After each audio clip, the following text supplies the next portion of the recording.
Welcome back to the Fertility Confidence Podcast. We are currently in the middle of our free Fertility Confidence Bootcamp. And by in the middle, I mean it's actually only the second day, but it's only 5 days. So I guess we're kind of close to the middle. And day one, we talk about cycle tracking. I want to get everyone kind of on the same page. If you haven't joined us in bootcamp and you're just listening to this podcast, you absolutely can come in, hang out, catch up, all the fun things. It's ttc.kelseyduncan.com/bootcamp.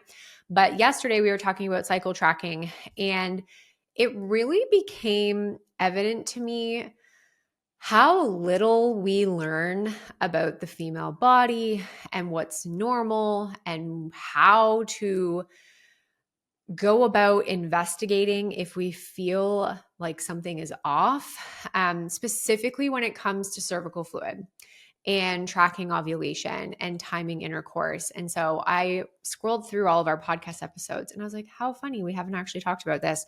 And my husband is going to love editing this episode for us. He absolutely adores when he turns on my Instagram and we talk about cervical fluid and vaginal discharge. It is his favorite thing. So sorry, Tyler, in advance, but this one's for the girlies and it's really important. But before we get into it, I just want to say a quick thank you to our amazing podcast sponsor, Needed. You can check them out at thisisneeded.com. They have a wide variety of amazing science-backed supplements. Personally, we really love their powder prenatal or their prenatal essentials options, as well as their men's prenatal or men's multi. I think it's one of the best combination products out there on the market that can help with just making sure that you have a good, high quality reserve of nutrients. You know, they have a really amazing study that you can actually check out on their website showing how even women who were taking a prenatal were still nutrient depleted. And that's one of the reasons why they created their prenatals line to help with that. So you can check them out. Like I said, thisisneeded.com, and you can use the code Dr. Kelsey for 20% off your first order. So thank you, Needed. Let's talk about discharge. One of the things that I think really came out of the conversation inside our bootcamp community yesterday is how women were still very confused with what was normal and what discharge was telling us. So inside bootcamp, and like I said, if you haven't joined us, you absolutely can still come in and catch up on the whole hour-long lesson that we did yesterday. But very quick basics being our hormonal rhythm is actually what helps to drive the change and ebb and flow of our vaginal discharge. And having a variety of different types of discharge is actually within normal. When I still worked in my clinic, what feels like a different lifetime ago, I had a woman come in, a young woman, and she had just gotten off birth control. They were going to try to conceive soon. And so she was coming in to see me and she said, Dr. Kelsey, I've been off birth control for 2 months and all of a sudden I have this recurring yeast infection. I must have taken Canestin like 100 times. It hasn't gone away. And I was like, okay, let's talk this through. Like, what makes you think you have a yeast infection? What symptoms do you have? And she started describing her discharge. And I was like, okay, are you tracking your cycle? Have you tracked these changes with your cycle or trying to like make all the deciphering things? She actually brought me some pictures. And I was like, I hate to tell you this, but I don't think you have a yeast infection. I'm pretty certain this is just your normal vaginal discharge. But when you're on birth control, your hormones aren't getting that ebb and flow pattern. We're not having rises and falls in estrogen. And so we don't usually get a lot of discharge on birth control. And so it was a completely new experience for her. She had been put on the pill when she was like 13 and was now just coming off of it at 28 and did not know what was normal. And I was like, what a shame, right? So we actually spent the rest of her appointment just educating her on the normal patterns. She came back a couple months later. She actually was pregnant, which was super exciting. But she had a good laugh being like, after we talked and I actually started asking some of my friends who hadn't been on birth control ever in their lives, and they're like, yeah, that's totally normal. She's like, I had no idea. Like no one talks about that stuff. So I always think that's a really funny story when we start talking about like really paying close attention to your body. So real quick, hormone wise, what happens after we bleed? with our menstrual cycle is we have a rise in estrogen. And it's this rise in estrogen that does a few things. It helps to mature the follicle, it helps stimulate FSH, it helps to thicken the lining. So we just shed that lining and now we need to thicken that back up to get ready for hopefully implantation to happen with this ovulation. But it also helps stimulate the cervix to make cervical fluid or what you're experiencing as vaginal discharge. So as it starts to creep up, when it's on the lower-ish end, and not in a bad way, it's just working its way to its peak, you might see a thicker, whiter discharge. Not a ton, maybe a lot, depends. There's no right or wrong here from a body perspective. It then, as estrogen rises, will start to thin out, be more of like a creamy, lotiony texture, but it's still a bit on the thicker side. It's still white. And as we reach our peak right before ovulation, that's when we're going to get what we call egg white cervical mucus or our fertile mucus. And so we want to look for a few different qualities. We want that discharge ideally to be clear, to be very, very stretchy. If you were to put it between your fingers, it's going to stretch. We want it to look and feel like raw egg whites. That's why some people refer to it as raw egg white cervical fluid.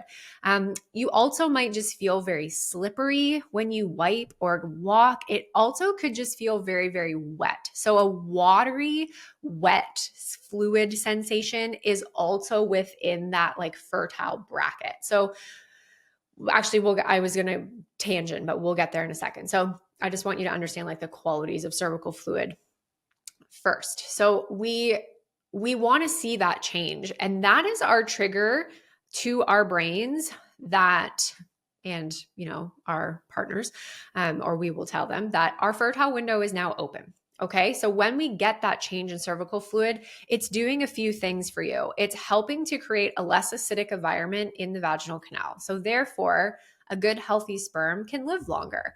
If we have good quality cervical fluid and good healthy sperm, there is the option for sperm to survive for up to 5 days. It's not going to survive longer, but up to 5 days in good conditions. So our bodies want to create that environment so that sperm can get to where they need to go, ideally. So it helps create this little sperm highway. It creates a more basic environment for the sperm to survive. It actually has a little bit of like a nutrient capacity to help the sperm get a little more energy and get to where they need to go. All the good things that if we're trying to conceive, obviously become very important.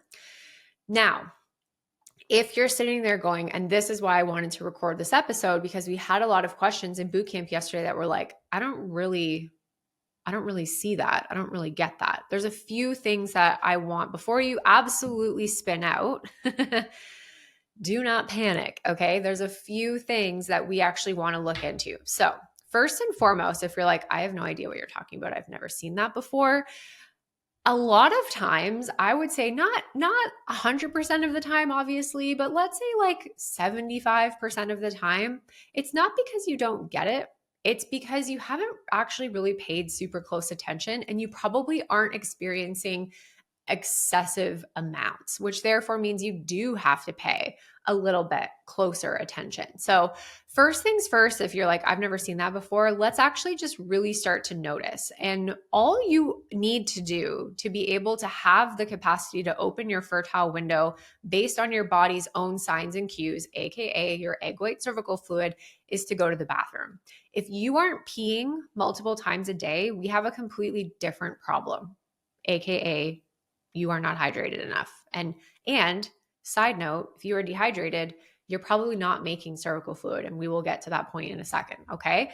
So all you really need to be doing is paying attention when you go to the bathroom. Some women do find that if they wipe prior to going pee, they actually notice their cervical fluid better because their urine isn't just like washing it out. Some don't need to do that. It really is dependent on you. So again, if you're someone that's like, I've never seen that before, let's try actually wiping before you pee and see if is there anything on the tissue. Some women do need to do some internal checks. So clean hands inside because their cervical fluid might be a bit thicker and hang out more around their cervix. That's okay too. Personally, I don't find that many women have to go that route to really understand it. It's usually what we need to do is actually teach them more about sensation. So If you're not really seeing it on the tissue when you wipe, then we want to have a conversation about vaginal sensation. How does it feel when you wipe? Does it feel really dry and the tissue kind of gets stuck? Or does it actually feel really smooth and slippery? That's probably a good sign that there is a little bit of fluid there. You're just having a hard time seeing it. When you go from sitting to standing, do you ever feel a gush of fluid? Or when you're walking around, do you ever feel a gush of fluid, or do you feel really wet? That is also a good fertile sensation. So starting to really just pay attention to, like, how does my vulva, my vagina, how does it feel through this time? How does it feel when I wipe? Like, really tuning into those little moments. And you get a lot of practice, because ideally you're going to the bathroom multiple times through the day. And that's all you need to do, is to just take an extra 5 seconds to pay a little bit closer attention. So if you do all of those things and you're still like, I don't know, don't really see a whole ton, then we're going to want to start to investigate why. And we already said that it's estrogen that actually stimulates the cervix to create this fluid, to make this fluid for your vaginal canal so sperm can survive. So if you aren't making adequate amount of estrogen, that is likely a culprit. So we want to test your estrogen. Ideally between day 3 and 5, we want to see sort of that starting point. If we had better literature on how your estrogen should optimally, I don't even know if that's the right word, fluctuate through the cycle, I would say, yeah, let's actually test it like right away. Let's test it around ovulation. Let's test it again luteally. But we don't have good guidelines on what should your estrogen be around ovulation. And so we do have better guidelines for it should be within this range in the day 3 to 5 cycle. And if you're curious what that looks like, check out Labs 101. It's ttc.kelseyduncan.com/fertility-labs. And you'll actually get our full complete lab workup that we do with our clients, as well as all the optimal levels of those labs for conceiving in both American and Canadian units. Like, can't rave about it enough. But it'll walk you through what we're expecting to see with estrogen. So we want to make sure that you're starting with a good amount, and then your body has the appropriate building blocks to continue to produce hormones. Hormones are made from cholesterol.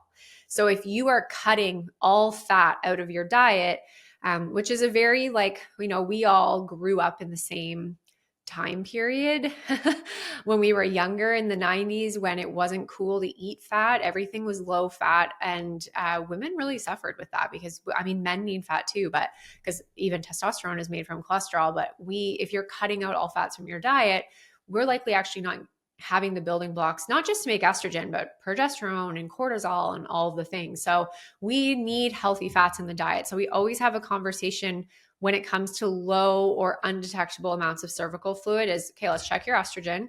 And are you providing your body with the building blocks that it needs to actually make the cervical fluid, i.e. healthy fats? And I would also argue just calories as a whole. If you are in a significant caloric deficit, your body does not care about really contributing to functions that are solely focused on reproduction. It is going to use its energy credits to pump your heart, work your brain, work your lungs, right? And it's going to divert any excess energy to those functions, meaning your body saying, like, we got to gear up for ovulation. Like, it's not super high on the list if we're in a severe caloric deficiency, especially long term. So it's not just, for me at least, it's not just about healthy fats, but also, are you providing your body with a good amount of fuel in general so that it feels safe and happy and comfortable to promote these functions of reproduction. The last piece being water. So we mentioned that too. If you're not peeing, we've got another conversation to have, right? If you're like, I don't really go to the bathroom, how am I going to check my cervical fluid? Like, you need to drink more water. That is a very good sign. And again, it's cervical fluid. If you are dehydrated, again, all of the little bits of fluid that you do have are going to go to way more important functions, lubricating your joints and your cells and making blood. Like, that's way more important than your cervix producing fluid. Like blood trumps everything, right? So we need enough water, fluids. Do we have a good like range of how much you should be drinking? Honestly, like I don't think so. Someone way back in the day just randomly said 8 glasses. That is not founded on science. I've heard other people say like multiply your body weight by blah blah. I don't know. I don't know what the answer is. So I typically say like over 2 liters. And then if you are a sweaty person, for whatever reason, and no shame, I am also a sweaty person. If you're exercising and you get super sweaty, if you go in the sauna, if you live in a hot environment, if you're out hiking and it's summer and yada yada, more. Like we need more in those environments. Okay. If you feel like you are actually losing your fluids through your skin, we have to replenish that. So 2 liters, like bare minimum, you might be someone that needs 2.5. You might be someone that needs closer to 3. We don't know. Everyone's, I think, going to be a little bit different, and that's okay. But water is such a big thing. And for those of you that are like, oh, I hate drinking water at work because then I have to go to the bathroom, I get it. And eventually, once you push through that awkward first few weeks of having to pee every 30 minutes, when you start drinking water after you've been a little dehydrated toad, it will get better. I promise you. Your bladder will actually start to stretch out. You'll be able to have a higher capacity to hold water. It won't be so bad. And I also recommend not trying to chug your 2 liters of water when you get home from work, because what's going to happen? You'll probably be up in the night to pee. So a big complaint I hear from water is like from my teachers and from my nurses, because you guys often can't get away to go to the bathroom. So a big trick that we use in our private practice is to drink a liter of water before you leave for work. It's a lot. It's not a small amount by any means, or at least as close to it before you leave for work, so that you can pee before you leave and then hopefully sneak another pee in before like your actual shift starts at work. And then you're going to have a water bottle in your car ready for you for your drive home, so that by the time you get home, you're already hopefully going to have another like quarter to a half a liter in you. And we can kind of make it up if you aren't able to drink a ton through the day. And obviously this goes for anyone that can't really sneak away to the bathroom. So water, check your estrogen, and make sure you're fueling properly. But first, before you really stress about any of those things, let's actually make sure that you legitimately don't have any cervical fluid, because a lot of times it really is just about not paying as close attention, because this isn't something you learn. We don't talk about these things in high school. And I have a whole other idea of like what I think we should be taught about our bodies that sure, maybe is too much information when you're 15, but I don't know. I'm excited to teach my daughter these things because I do think it's important. And I think the kind of cool thing about us in this generation, and for those of you who do go on to have daughters, is we get to help change their experience through learning about their bodies. And I feel very strongly like that's such a blessing, especially for those of you struggling with infertility. Like at the end of the day, because I hold the belief that all of you listening will have your dream families in one way or another. And not even just girls, with boys too. I'm actually starting this conversation with my son and teaching him about periods, and he's 9. And it's hilarious because he's obviously like, I have no questions. Please stop talking to me about this. But I think it's important. So he's going to keep living through it. You're going through something really challenging, and it was all very new for you, likely. And how beautiful that when, again, because I hold the belief that you will all get your dream families, one day you will then get to help pass down some wisdom to your kids, to your nieces and nephews, friends' kids, whoever will listen, to help them live a healthier, more reproductive, beneficial life in the future, and have conversations when they're younger about things that they need to start thinking about that you maybe didn't think about till you were 33 and wanting to have kids. And I think that's a little silver lining. Obviously, I actually said this in boot camp yesterday. Like, I would love to be out of a job. I would love to not have to have these conversations. And I would love for infertility to not be a thing. I'll go off and do something else. I think that would be a huge win in my opinion, but unfortunately that's not the way the world is going. And all we can do is to continue to spread good, solid, research-backed information, not only to help you as the generation going through it, but to help the generations beneath us be able to ask questions earlier and hopefully suffer and struggle a lot less. Anyways, that's my TED Talk for today on cervical fluid with a little flair of I love you all. I hope this was insightful for those of you that needed to have this conversation. Like I said, come hang out with us in boot camp. We're here all week till Friday. I go live at noon. You can win a prize. You can actually win an FCM scholarship at the end of boot camp. So if you haven't already joined us, ttc.kelseyduncan.com/bootcamp. Come on into our circle community, catch up on our lesson from yesterday where we actually talk about this, but also all the steps to properly tracking your cycle. And I will see you there, and I will also see you in the next episode.